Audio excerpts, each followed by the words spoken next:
Local tennis officials remain hopeful that the new indoor facility at Chappells Park will open by the end of the year, but city administration is calling that a best-case scenario. Bids are expected to come in for the largest part of the work next week, but there are a number of other steps before construction on the 6-court tennis dome can begin. Jonathan Wilson reports. There's optimism in the tennis community that they've spent their last winter without their favorite sport. Still a really good shot at getting things completed this year. 4 months after a sod-turning ceremony, which may have been a bit premature, the new 6-court indoor tennis facility at Chappells Park is inching closer to reality, with project officials eyeing September for the beginning of construction.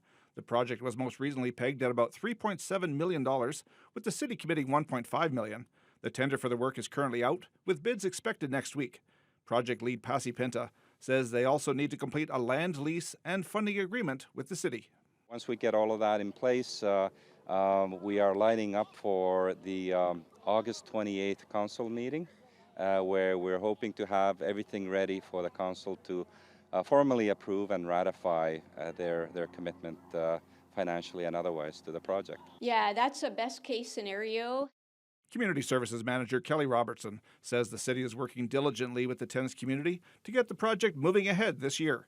But Robertson says certain agreements must be ready to be presented to Council on August 28th for that to be a reality.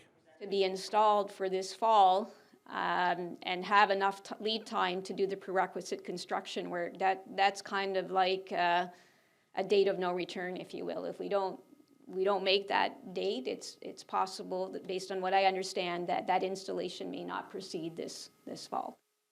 Pinta says he remains optimistic about a late August approval from Council, which would allow construction to begin in early September and be completed by December. Jonathan Wilson, TBT News.